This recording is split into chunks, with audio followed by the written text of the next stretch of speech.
Se pretende apoiar nosso canal e ajudar na geração contínua de conteúdo para você, é fácil. Basta visitar o link da lojinha na descrição sempre que precisar comprar algum produto. Com esse gesto simples, você estará oferecendo um apoio valioso.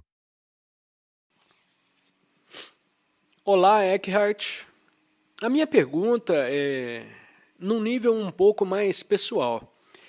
Eu li algo sobre você que em um ponto da sua vida você escolheu o nome Eckhart para si mesmo. Hoje você fala sobre a identidade da forma, a dor corporal e o eu superficial, acumulando as histórias do passado. Gostaria de saber qual foi a motivação ou o desejo por trás dessa escolha e se houve algum impacto no seu bem-estar após fazer essa mudança. Para fazer essa mudança, é preciso fazer algum tipo de acordo com o mundo da forma, o mundo dos rótulos e assim por diante. Às vezes é conveniente quando alguém pergunta qual é o seu nome. Antes de responder a pergunta, vou explicar.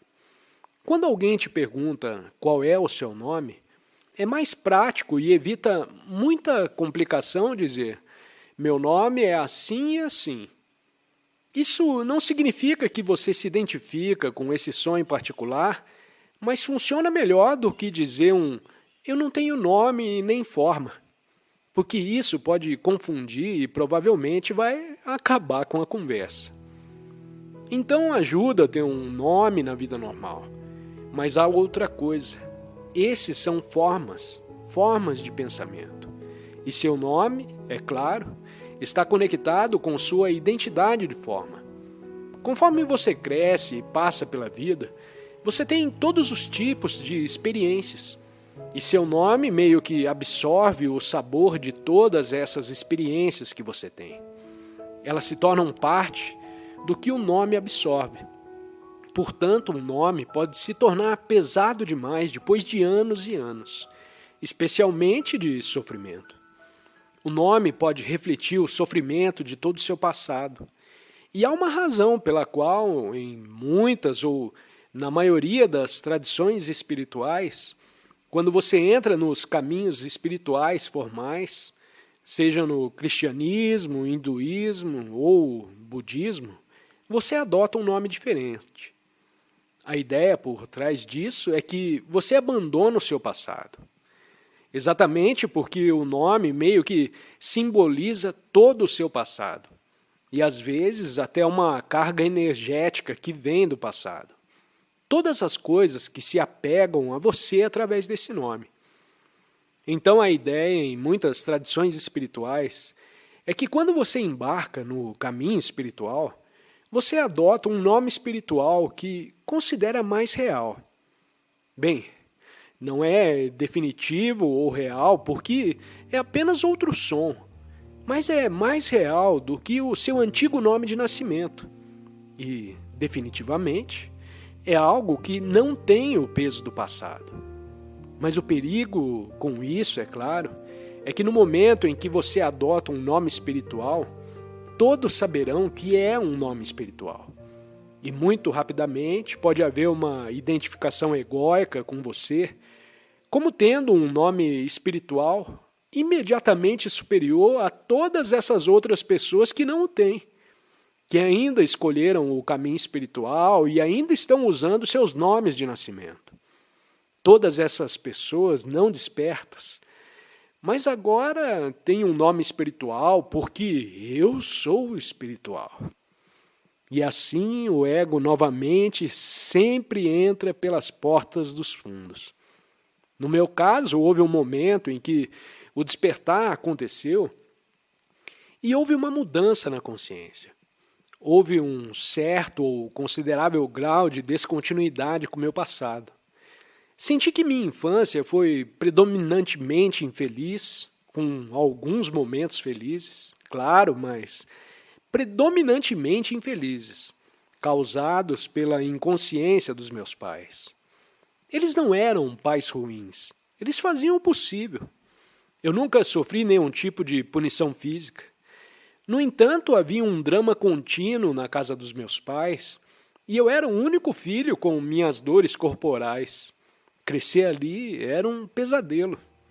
Às vezes eu me perguntava, como vim parar aqui? Isso é tão louco. Então havia muito sofrimento, muitas ideias de suicídio. Minha primeira ideia de suicídio veio por volta dos 8 anos de idade. Fiquei muito feliz quando construíram andaimes ao redor da casa onde morávamos. Pintaram o exterior da casa e os andames chegaram até o 3º andar, ou o 2º andar. Com a escada subindo, eu disse, contanto que eu esteja lá, sempre posso subir e pular. Agora isso é ótimo. Então, eu tive sorte de que o andaime estava lá. Eu sempre podia acabar com isso. Eu estou rindo agora porque se foi, meio que se dissolveu completamente. Eu não estava rindo naquela época. Então já havia uma sensação de dissociação do meu nome e de todo o meu passado pessoal para que eu pudesse me lembrar. Então ocorreram 2 eventos que levaram a isso, que estamos vendo como 2 eventos sincrônicos. Um deles foi um sonho que tive, onde subi as escadas até uma torre circular, e naquela torre circular havia uma mesa e sobre ela havia alguns livros que tinham o nome Eckhart neles. Alguns dos livros eu sabia que tinha escrito, mas naquela época meu nome não era Eckhart. Foi uma coisa estranha ver esses livros que eu escrevi, mas com um nome diferente. Então, acordei na manhã seguinte e me senti muito estranho. Alguns dias depois, eu estava andando pela rua principal da cidade onde morava e menciono que era uma cidade que atraía todos os tipos de pessoas espirituais, bem como pessoas estranhas. Então, me senti em casa lá. Era Glastonbury, em Somerset, na Inglaterra. Enquanto eu caminhava pela rua principal, encontrei uma pessoa que conhecia. Ela era um médium, mas não estava fazendo nenhum trabalho psíquico naquele momento. E ele me cumprimentou dizendo, "Oi, Eckhart." E eu respondi, "Oh, desculpe, eu não sei por que esse nome veio à minha cabeça." Foi isso. Foi uma coisa sincrônica que aconteceu alguns dias após o sonho. Eu estava pronto para deixar o passado para trás e abandonar o antigo nome, e isso me pareceu um sinal de que era a hora disso. Só mais tarde descobri que já conhecia naquela época o místico medieval Meister Eckhart. Se você não leu Mr. Eckhart, eu altamente recomendo. Seus ensinamentos são maravilhosos e profundos. Eu costumo dizer que, se você realmente quer entender o budismo, leia Mr. Eckhart, porque ele mostra a essência do budismo. Mr. Eckhart, é claro, nunca tinha ouvido falar do budismo. Ele era um monge na tradição cristã nos tempos medievais. Ele é uma figura muito estranha no cristianismo. Ele teve sorte por não ter sido queimado ou algo assim. Então ele sobreviveu até falecer. Só mais tarde eu percebi coisas interessantes. Ovo é sânscrito para um e coração é adorável.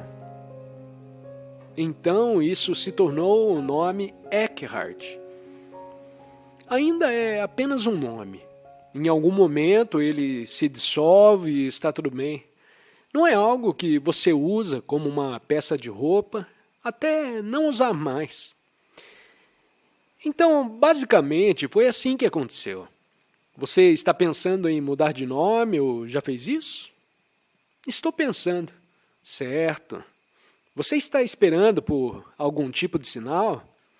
Não realmente. Ok, eu só queria... Eu li a sua biografia e, sim, eu estava apenas imaginando a sua perspectiva pessoal. Muito obrigado por compartilhar isso.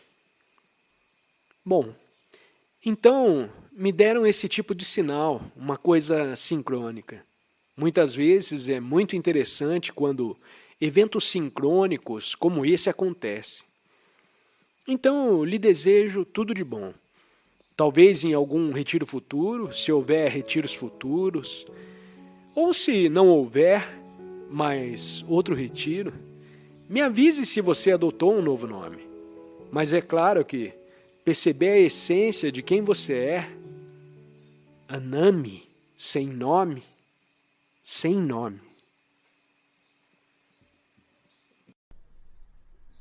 Enquanto permanecemos na dimensão física e em conexão com a psique humana coletiva, o sofrimento, embora raro, ainda pode acontecer. Não devemos confundi-lo com o sofrimento emocional. Todo sofrimento é criado pelo ego e fruto de uma resistência. Além disso, nessa dimensão, ainda nos sujeitamos à natureza cíclica e à lei da impermanência de todas as coisas, mas já não vemos mais o sofrimento como uma coisa má. Ele simplesmente é. Ao permitir o existir de todas as coisas, uma dimensão mais profunda por baixo do jogo dos opostos se revela para nós como uma presença permanente, uma serenidade profunda e estável, uma alegria sem motivos que se situa além do bem e do mal. Essa é a alegria do ser, a paz de Deus. No nível da forma existe nascimento e morte, criação e destruição, crescimento e dissolução de espécies aparentemente independentes. Podemos ver isso em tudo, no ciclo da vida de uma estrela ou de um planeta, em um corpo físico, em uma árvore, em uma flor, na ascensão e queda de nações, de sistemas políticos e de civilizações, e também nos inevitáveis ciclos de lucros e perdas que temos na vida. Existem ciclos de sucesso, como quando as coisas acontecem e dão certo, e ciclos de fracasso, quando elas não vão bem e se desintegram. Você tem de permitir que elas terminem, dando espaço para que coisas novas aconteçam ou se transformem. Se nos apegamos às situações e oferecemos uma resistência nesse estágio, significa que estamos nos recusando a acompanhar o fluxo da vida e que vamos sofrer. Não é verdade que o ciclo ascendente seja bom e o ciclo descendente seja ruim, a não ser no julgamento da mente. O crescimento é, em geral, considerado positivo, mas nada pode crescer para sempre. Se o crescimento nunca tivesse fim, poderia acabar em algo monstruoso e destrutivo. É necessário que as coisas acabem para que coisas novas aconteçam. O ciclo descendente é absolutamente essencial para uma realização espiritual. Você tem de ter falhado gravemente de algum modo, ou passado por alguma perda profunda, ou algum sofrimento para ser conduzido à dimensão espiritual. Ou talvez o seu sucesso tenha se tornado vazio e sem sentido e se transformado em fracasso. O fracasso está sempre embutido no sucesso, assim como o sucesso está sempre encoberto pelo fracasso. No mundo da forma, todas as pessoas fracassam mais cedo ou mais tarde, e toda conquista acaba em derrota. Todas as formas são impermanentes. Você pode ser ativo e apreciar a criação de novas formas e circunstâncias, mas não se sentirá identificado com elas. Você não precisa delas para obter um sentido de eu interior. Elas não são a sua vida, pertencem à situação de vida. Nossa energia física também está sujeita a ciclos. Não consegue estar sempre no máximo. Teremos momentos de baixa e de alta energia. Em alguns períodos estaremos altamente ativos e criativos, mas em outros tudo vai parecer estagnado. Teremos a impressão de não estarmos indo a lugar nenhum, nem conseguindo nada. Um ciclo pode durar de algumas horas a alguns anos e dentro dele pode haver ciclos longos ou curtos. Muitas doenças são provocadas pela luta contra os ciclos de baixa energia, que são fundamentais para uma renovação. Enquanto estivermos identificados com a mente, não poderemos evitar a compulsão de fazer coisas e a tendência para extrair o nosso valor de fatores externos, tais como as conquistas que alcançamos. Isso torna difícil ou impossível para nós aceitarmos os ciclos de baixa e permitirmos que eles aconteçam. Assim, a inteligência do organismo pode assumir o controle, como uma medida autoprotetora, e criar uma doença com o objetivo de nos forçar a parar, de modo a permitir que uma necessária renovação possa acontecer. A natureza cíclica do universo está intimamente ligada à impermanência de todas as coisas e situações. Buda fez disso uma parte central de seu ensinamento. Todas as circunstâncias são altamente instáveis e estão em um fluxo constante, ou como ele colocou, a impermanência é uma característica de cada circunstância, de cada situação com que vamos nos deparar na vida. Elas vão se modificar, desaparecer ou deixar de proporcionar prazer. A impermanência também é um ponto central dos ensinamentos de Jesus. Não acumule tesouros na terra, onde as traças e a ferrugem arruinam tudo, onde os ladrões arrombam as paredes para roubar. Enquanto a mente julgar uma circunstância boa, seja um relacionamento, uma propriedade, um papel social, um lugar ou o nosso corpo físico, ela se apega e se identifica com ela. Isso faz você se sentir bem em relação a si mesmo e pode se tornar parte de quem você é ou pensa que é. Mas nada dura muito nessa dimensão, onde as traças e ferrugem devoram tudo. Tudo acaba ou se transforma. A mesma condição que era boa no passado, de repente, se torna ruim. A prosperidade de hoje se torna o consumismo vazio de amanhã.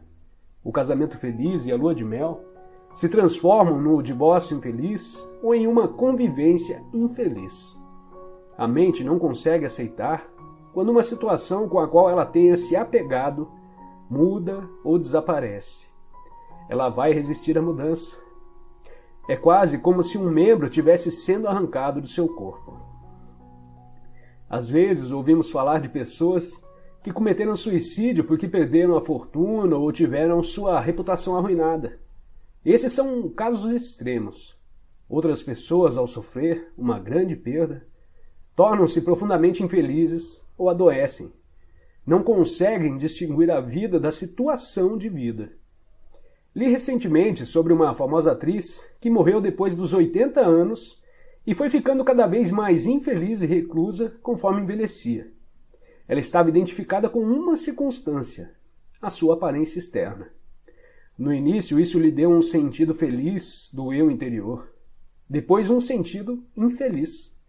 Se tivesse sido capaz de se conectar com a vida interior, que é dissociada da forma e do tempo, ela poderia ter aceitado o desaparecimento da beleza, observando-a de um lugar de serenidade e paz.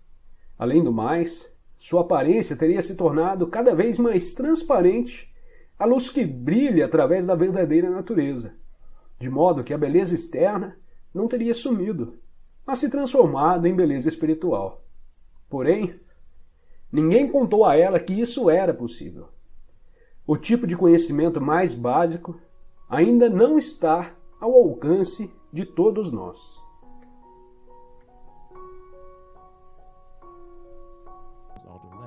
Você formula um conceito de quem elas são, usa um minúsculo segmento retirado do comportamento,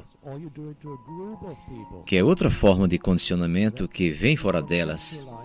Então você diz, isto é quem ele é, isto é quem ela é, e o que você diz, ou você faz isso com um grupo de pessoas, isto é, você conceitualiza um grupo de pessoas, chama disso ou daquilo imediatamente. Você não pode mais sentir sua vitalidade, você não pode mais sentir que ele é um ser vivo, divino, enfim, um ser humano, você não pode mais sentir isso. Ou você pode pegar seu conceito desse ser humano ou desse grupo de pessoas, isto é, como uma pessoa pode cometer atos de grande violência contra um grupo de pessoas que ela tem conceitualizado em sua cabeça. Já se encontram sem vida, por assim dizer, então eles não são mais seres humanos. Você pode colocar uma bomba lá, você está matando, você já os matou em sua mente. Você já os conceitualizou e assim você pode ver que em nível pessoal é simplesmente uma tela que torna sua vida pesada e difícil, que impõe histórias sobre tudo o que acontece a você. Em um livro coletivo, são mentiras também do mundo da disfunção coletiva na humanidade.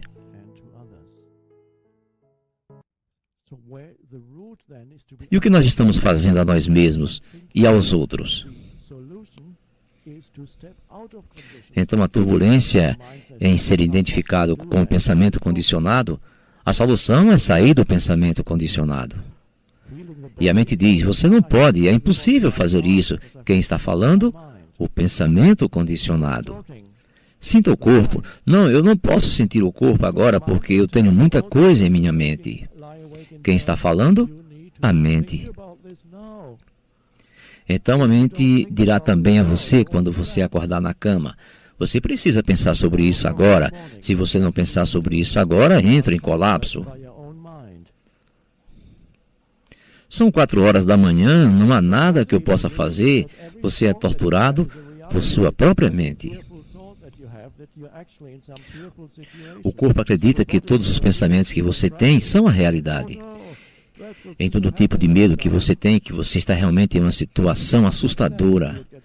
Então o corpo está continuamente contraído. Oh não, coisas terríveis estão acontecendo agora. Seu campo de energia é interrompido, a energia não flui livremente mais. Então você faz isso por alguns anos. O que isso faz com seu corpo? Oh, isto está errado aqui, aquilo está errado lá, nada está fluindo mais. Então você está na cama e algo na cabeça volta a dizer que você precisa pensar sobre isso agora. Não, eu não preciso. Não há nenhuma atitude que eu possa tomar nesse momento. Eu já tenho pensado sobre isso há 20 horas.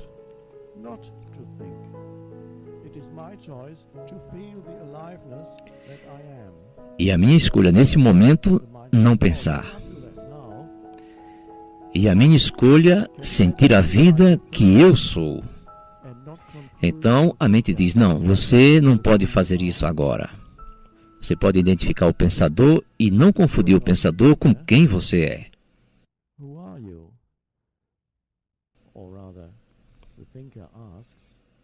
Se você não é o pensador, quem é você? Ou melhor, o pensador pergunta, bem, se eu não sou o pensador, quem sou eu?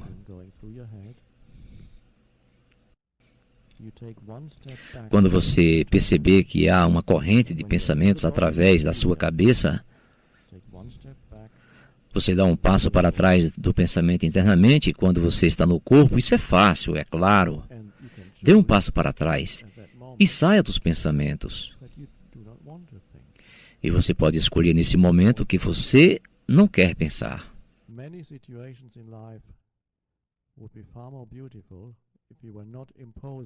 Para quê? Muitas situações na vida seriam muito mais bonitas se você não estivesse impondo interpretações a elas. Especialmente relacionamentos, podemos chegar a esse ponto. Mas no momento, você está na cama às 4 horas da manhã. Assim, a mente normalmente irá dizer-lhe. Ela diz, eu não tenho tempo para ir dentro do corpo. Eu tenho muitas coisas em que pensar. Isso é mentira. Mas você tem que ver isso como uma mentira. Você tem que reconhecer que isso é uma condição do padrão mental. A mente não quer ir dentro do corpo. Então você vai para dentro do corpo do qual você tinha saído. Você percebe mais uma vez que você está no corpo. Você percebe uma dimensão de você mesmo que não é a corrente de pensamentos. Uma vivacidade. Eu sou esta vivacidade. Isso é um pensamento, mas eu estou traduzindo através de pensamentos. Em última análise, quando você sentir isso, não é um pensamento. Você se sente vivo, antes você não se sentia vivo.